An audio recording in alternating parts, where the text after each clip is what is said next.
Hello friends, welcome to you all in your own YouTube channel CS पाठशाला।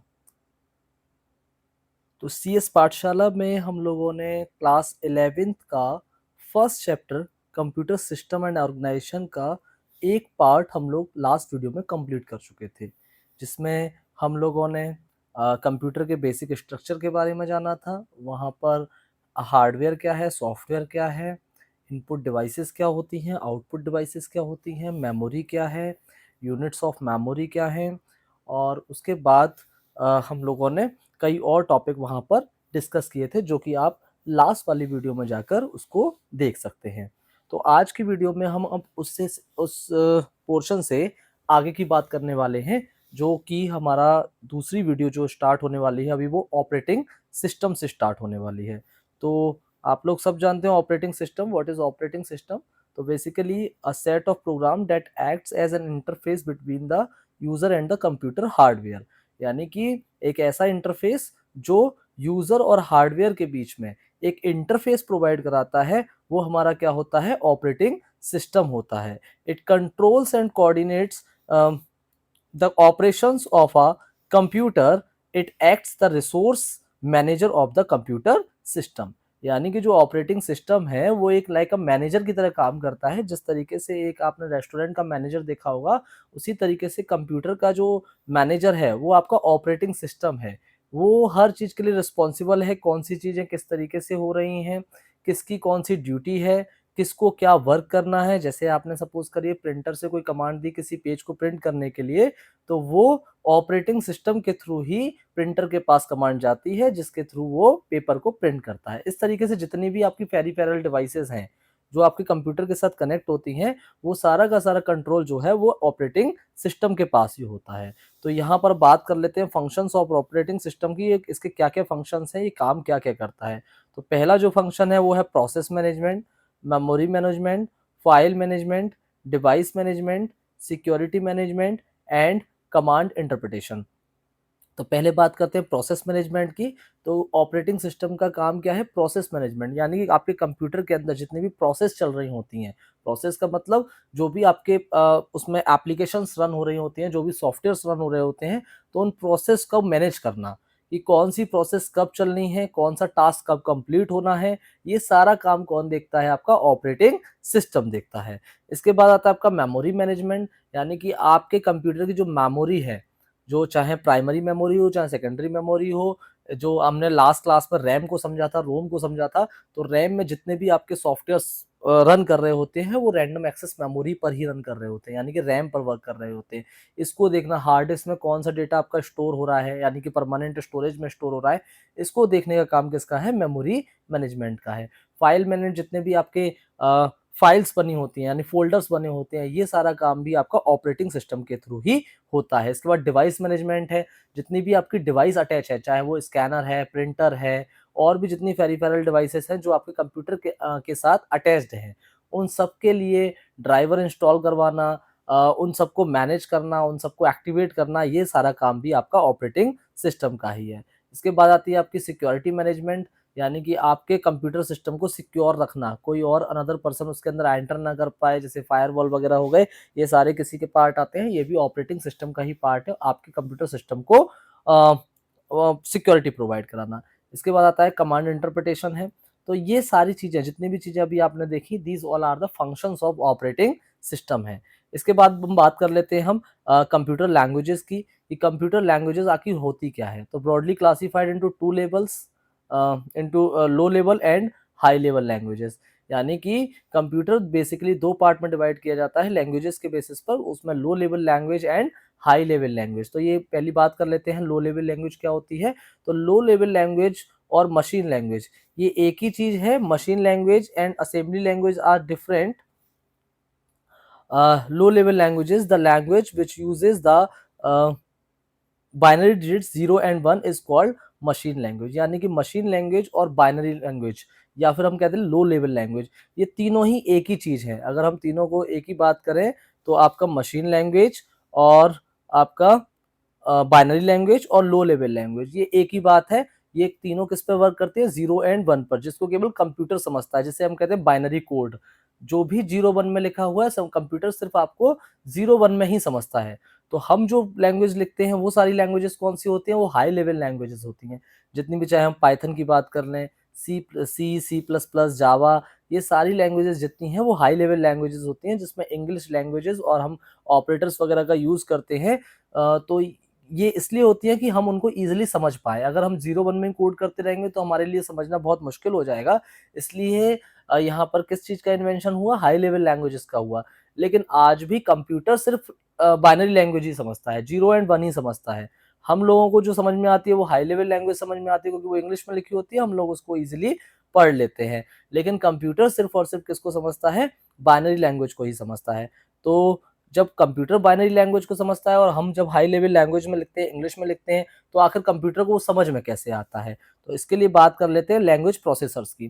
तो these are the system programs that translate programs written in high level language और assembly language into its equivalent machine language. यानी कि हमारे पास एक ऐसी ऐसी technique है, ये लैंग्वेज प्रोसेसर नाम की एक ऐसी टेक्निक है हमारे पास, जिससे हम क्या कर सकते हैं?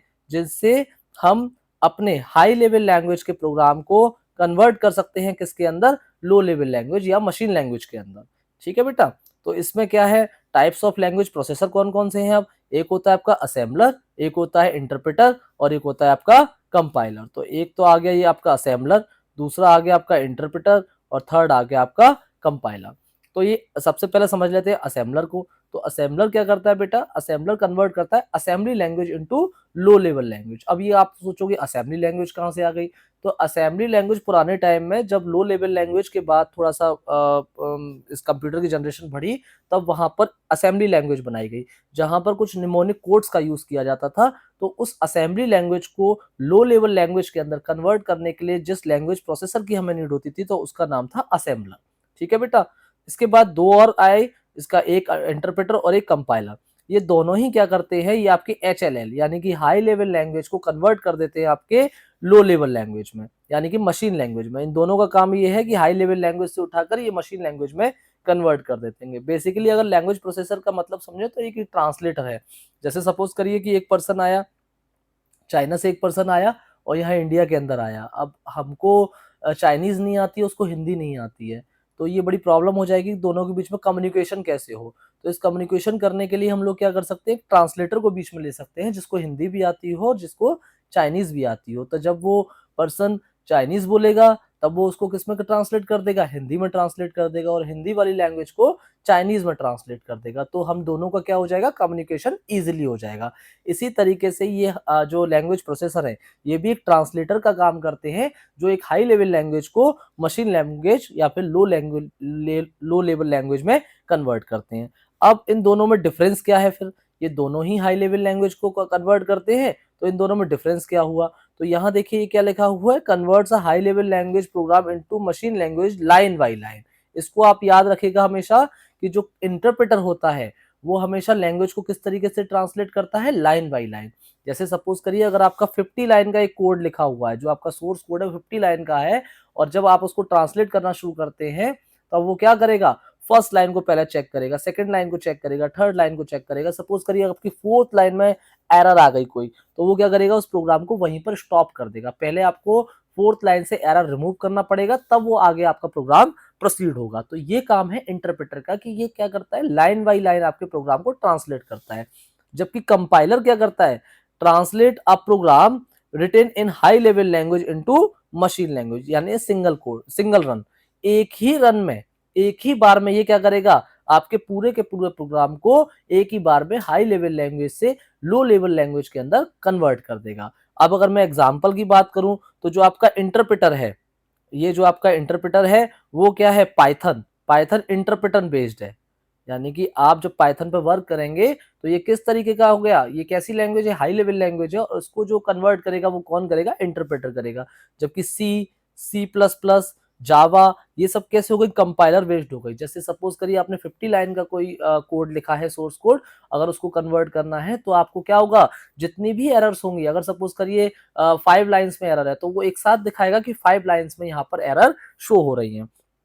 तो यही बेसिक डिफरेंस होता है एक कंपाइलर और इंटरप्रेटर के बीच में। मैं फिर से रिपीट कर देता हूँ, जो इंटरप्रेटर है वो किसी भी सोर्स कोड को, यानी कि जो आपका सोर्स कोड है हाई लेवल लैंग्वेज है उसको लो लेवल लैंग्वेज में लाइन बाई लाइन करता है, और जबकि जो आपका कंपाइलर है वो क्या करेगा, एक ही बार में सिंगल टाइम में वहां पर आपके प्रोग्राम को वहां पर ट्रांसलेट कर देगा। ठीक है बेटा। इसके बाद आता है आपका यूटिलिटी सॉफ्टवेयर। यूटिलिटी सॉफ्टवेयर क्या करता है आपका, यूटिलिटी सॉफ्टवेयर से पहले एक बार समझा देते हैं आपको कि बेसिकली होते क्या है सॉफ्टवेयर।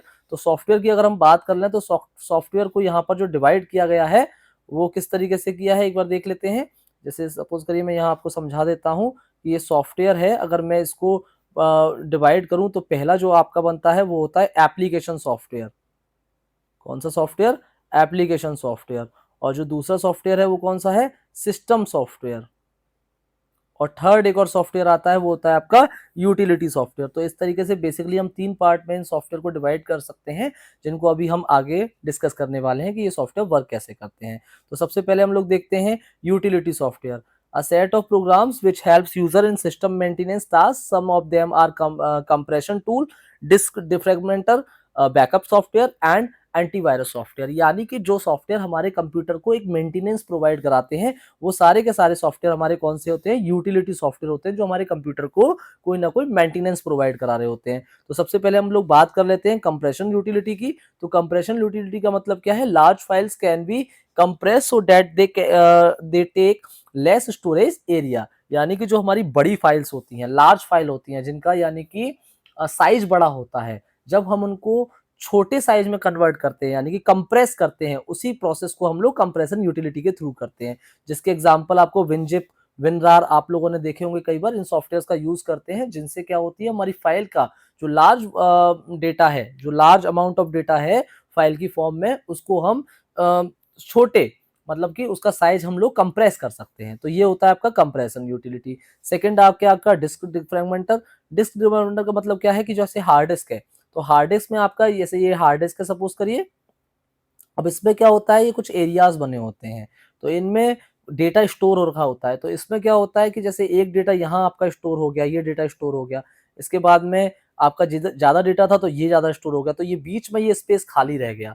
तो यही काम क्या करता है, a program that rearranges files on a computer hard disk, this enables to computer to work faster and more efficiently. तो ये क्या होता है, ये जो डेटा आपका ये जो स्पेस जो एम्प्टी जा रहा था, तो ये क्या हो गया, खराब हो रहा था स्पेस। तो इसके लिए ये क्या करता है, इसको कंटीजियस स्पेस में कन्वर्ट कर देता है। जैसे यहाँ पर स्पेस था, जब आपको डिफ्रेगमेंटेशन कर देते हैं तो ये स्पेस यहाँ पर ही आकर हो जाता है, जिससे आपकी जो हार्ड डिस्क है वो ठीक तरीके से पूरी तरीके से अरेंज हो जाती है। तो ये काम है आपका डिस्क डिफ्रेगमेंटर का। इसके बाद आता है आपका बैकअप यूटिलिटी। तो बैकअप यूटिलिटी का मतलब क्या है बेटा, कि जब आप अपने डेटा का बैकअप लेकर रखते हैं, कोई भी बैकअप एक रखते हैं जिससे आपको कभी प्रॉब्लम नहीं आए, कभी हो सकता है कभी कोई प्रॉब्लम आ जाए आपके कंप्यूटर सिस्टम या में, तो आप उसको अपने बैकअप से डेटा को रिकवर कर सकते हैं। इसके बाद आता है आपका लास्ट एंटीवायरस प्रोग्राम। तो एंटीवायरस आप लोग सब जानते हैं कि अपने कंप्यूटर से वायरसेस को रिमूव करने के लिए जितने भी मालवेयर्स प्रोग्राम्स होते हैं, जितने भी वायरस होते हैं, जैसे वॉर्म हो गया, ट्रोजन हो गया, स्पाईवेयर हो गया, रैंसमवेयर हो गया, these all are the examples of the antivirus. तो इस तरीके के sorry these all are the example of viruses. तो इस तरीके के वायरसेस को रिमूव करने के लिए हमको एक प्रोग्राम की जरूरत होती है जिसका नाम है एंटीवायरस प्रोग्राम। ये एंटीवायरस प्रोग्राम आपके कंप्यूटर से सभी वायरसेस को रिमूव कर देता है। मार्केट में कई कंपनी के आपके एंटीवायरस प्रोवाइड होते हैं, जिनके नाम है नॉर्टन है एंटीवायरस, नॉर्टन है, कैस्पर स्काई है, टोटल 360 है, क्विक हील है। These all are the examples of the antivirus program. तो ये सारे एंटीवायरस के प्रोग्राम होते हैं। तो अब बात कर लेते हैं, यहाँ पर जनरल पर्पस ऑपरेटिंग सिस्टम का दे रखा है, सॉरी जनरल पर्पस सॉफ्टवेयर का दे रखा है। तो जनरल पर्पस सॉफ्टवेयर बेसिकली किसके अंदर आते हैं, ये आपके एप्लीकेशन सॉफ्टवेयर के अंदर आते हैं। तो एप्लीकेशन सॉफ्टवेयर बेसिकली 2 पार्ट्स में डिवाइड होते हैं, जनरल पर्पस और कस्टमाइज एप्लीकेशन सॉफ्टवेयर। तो सबसे पहले हम पहले ये जान लेते हैं कि एप्लीकेशन सॉफ्टवेयर होता क्या है। तो एप्लीकेशन सॉफ्टवेयर बेटा वो सॉफ्टवेयर होते हैं जिनकी हेल्प से हम किसी एक पर्टिकुलर टास्क को कंप्लीट करते हैं। तो सॉफ्टवेयर का मतलब ही मैंने आपको पहले दिन बताया था, a set of programs is called the software. एक ऐसा प्रोग्राम जिससे आप किसी एक स्पेसिफिक टास्क को कंप्लीट करते हैं, यानी कि एक ऐसा प्रोग्राम जिससे आप किसी एक इंडिविजुअल प्रॉब्लम को रिजॉल्व करते हैं, वही हमारा सॉफ्टवेयर होता है। तो जनरल पर्पस की अगर हम बात करें तो वो क्या है, these are used to perform task in a particular application area, यानी किसी एक पर्टिकुलर एप्लीकेशन एरिया पर ही हम क्या कर सकते हैं, जनरल पर्पस सॉफ्टवेयर को यूज कर सकते हैं। तो जैसे आपको यहाँ दिखाई दे रहा होगा कि ये जनरल पर्पस ऑपरेटिंग सिस्टम क्या है, सॉरी ये क्या है, general purpose software is classified as a word processor, spreadsheet software, presentation software, database software, multimedia software, जिनको हम सब लोग यूज करते हैं। जैसे आप देखते हो कि एम एस वर्ड को हम लोग सब यूज करते हैं, है ना, एम एस वर्ड हम लोग सब यूज करते हैं। इसके बाद एक्सेल का प्रोग्राम हो गया, कोरल हो गया, पेंट हो गया, ये कुछ ऐसे सॉफ्टवेयर हैं जिनको जो भी काम करना है हमें, उससे रिलेटेड जो भी काम करेंगे वो हम सभी वही यूज करेंगे। जैसे वर्ड प्रोसेसिंग सॉफ्टवेयर हो गया, तो उसमें एमएस वर्ड पे अगर आपको लेटर टाइप करना है तो आप भी वही करेंगे, मैं भी वही करूंगा। एक्सेल करना है तो आपको कैलकुलेशन करनी है तो आप एमएस एक्सेल का यूज करेंगे, मैं भी करूंगा। पीपीटी बनानी है तो आप लोग पावर पॉइंट का यूज करेंगे। तो इस तरीके से जितने भी सॉफ्टवेयर हैं जो जनरली सब लोग यूज करते हैं, उन्हीं को हम जनरल पर्पज सॉफ्टवेयर कहते हैं। इसके बाद आता है इसमें वर्ड प्रोसेसिंग सॉफ्टवेयर। तो ये बेसिकली डिजाइन किया जाता है किसी भी डॉक्यूमेंट को क्रिएट करने के लिए। जैसे आप लोग एमएस वर्ड का यूज करते हैं, तो MS word is a example of the word processing software. जैसे मैंने अभी बताया, किसी भी डॉक्यूमेंट को अगर क्रिएट करने की जरूरत पड़ेगी, कोई लेटर टाइप करने की जरूरत पड़ेगी, तो वहां पर हम एमएस वर्ड का यूज करेंगे। इसके बाद आता है आपका स्प्रेडशीट सॉफ्टवेयर। स्प्रेडशीट सॉफ्टवेयर क्या है बेटा, कि जिनसे हम कैलकुलेशन करते हैं। जैसे एमएस एक्सेल हो गया, this is the example of Microsoft Excel, जिसमें और भी आपके कई सॉफ्टवेयर्स आते हैं, ओपन ऑफिस कैल्सी है, लोटस 123 है। तो ये सब एग्जांपल है, लेकिन बेसिकली हम लोग क्या कर रहे हैं कि जब भी हमें कोई भी कैलकुलेशन करनी होती है तो वहां पर हम स्प्रेडशीट सॉफ्टवेयर का यूज करते हैं। इसके बाद आता है आपका प्रेजेंटेशन सॉफ्टवेयर। जब भी हम पीपीटी कोई डिजाइन करते हैं तो वो पावर पॉइंट सॉफ्टवेयर से बनाते हैं, तो ये आपका प्रेजेंटेशन सॉफ्टवेयर हो गया। इसके बाद डेटाबेस सॉफ्टवेयर है। जब हम डेटाबेस की बात करेंगे तो वहां पर क्या आता है, डेटाबेस मैनेजमेंट सिस्टम। तो ये एक डीबीएमएस सॉफ्टवेयर होता है जिसका यूज हम लोग डेटा को मेंटेन करने के लिए करते हैं, डेटाबेस को मेंटेन करने के लिए करते हैं। तो उसके भी कई सारे एग्जांपल हैं, माइक्रोसॉफ्ट एक्सेस है, ओरेकल है, एसक्यूएल है, माई एसक्यूएल है। जो माई एसक्यूएल है उसको अभी अब क्लास 12 में भी पढ़ेंगे। तो ये आपको डेटाबेस वहां पर पढ़ना है। तो ये सारे जो सॉफ्टवेयर्स हैं, ये किस तरीके के सॉफ्टवेयर हो गए, जनरल पर्पस एप्लीकेशन सॉफ्टवेयर हो गए। लास्ट आता है आपका मल्टीमीडिया सॉफ्टवेयर। मल्टीमीडिया सॉफ्टवेयर का मतलब क्या है, जहां पर हम जितनी भी वीडियो एडिटिंग कर रहे हैं, ऑडियो प्लेयर्स कर रहे हैं, ऑडियो प्लेयर प्ले कर रहे हैं, ऑडियो कन्वर्टर हो गए, वीडियो फाइल्स या ऑडियो फाइल में जहां पर हम काम कर रहे हैं, ये सारे के सारे सॉफ्टवेयर कौन से हो गए, आपके मल्टीमीडिया सॉफ्टवेयर हो गए। जैसे बीएलसी हो गया, एडोब फ्लैश हो गया, है ना, मीडिया प्लेयर हो गया, these all are the multimedia software. Last आता है आपका सिस्टम सॉफ्टवेयर। ये सिस्टम सॉफ्टवेयर क्या होता है कि ये system software is a essential part of the computer system. Without system software we can not access any computer system, यानी विदाउट सिस्टम सॉफ्टवेयर के हम किसी भी सिस्टम को, कंप्यूटर को ओपन नहीं कर सकते हैं। तो सिस्टम सॉफ्टवेयर का पहला एग्जांपल क्या है आपका, जो सबसे पहले मैंने बताया था आपको, ऑपरेटिंग सिस्टम। ये सारे जितने चल रहे थे पहले सिस्टम सॉफ्टवेयर के ही एग्जांपल चल रहे थे। जितने भी आपके लैंग्वेज प्रोसेसर्स होते हैं, ये भी आपके किसका पार्ट होते हैं, सिस्टम सॉफ्टवेयर का ही पार्ट होते हैं। और ऑपरेटिंग सिस्टम जो है वो भी क्या है, आपका सिस्टम सॉफ्टवेयर का ही एक पार्ट है। तो ऑपरेटिंग सिस्टम के एग्जांपल्स क्या हो जाएंगे, जैसे अगर हम कंप्यूटर की बात कर लें तो विंडोज हो गया, Windows is the example of the operating system. और क्या हो गया आपका, एप्पल हो गया, एप्पल एक कंपनी है, उसका मैक जो है वो उसका क्या हो गया, ऑपरेटिंग सिस्टम हो गया। लिनक्स हो गया, these all are the operating system. अगर मोबाइल फोन के ऑपरेटिंग सिस्टम की हम लोग बात करें तो यहाँ पर हम लोग यूज करते हैं एंड्रॉइड करते हैं। जितने भी फोन्स हम लोग चलाते हैं वो एंड्रॉइड बेस्ड काफी सारे होते हैं। इसके बाद आईओएस होते हैं, जितने भी एप्पल के होते हैं वो आईओएस बेस्ड होते हैं। तो ये इस तरीके से आपका जो फर्स्ट चैप्टर है वो यहाँ पर फिनिश हो जाता है। और ये कंप्यूटर स्ट्रक्चर का फर्स्ट चैप्टर यहाँ पर आपका कंप्लीट हो चुका है। अगर इस चैप्टर से रिलेटेड अभी भी आपके मन में कोई भी डाउट है तो कमेंट सेक्शन में वो मेरे से पूछ सकता है। यहाँ पर जितनी भी फर्स्ट चैप्टर में जो भी टॉपिक थे आपके 11th क्लास के सिलेबस में, वो यहाँ पर पूरे के पूरे सॉल्व कराने की कोशिश की गई है। लेकिन अभी भी जब भी अगर आपके मन में कोई क्वेश्चन है, कोई डाउट है, तो वो आप मुझसे पूछ सकते हैं। नेक्स्ट वीडियो में 11th क्लास की जब नेक्स्ट वीडियो आएगी तो उसमें हम इस चैप्टर के क्वेश्चंस भी सॉल्व करेंगे, जिससे हमें पता चलेगा कि हमें कितने क्वेश्चंस आ पा रहे हैं या नहीं आ पा रहे हैं। तो अभी फिलहाल के लिए इस वीडियो में सिर्फ इतना ही। अगले वीडियो में हम लोग आपसे फिर मिलेंगे। Thank you.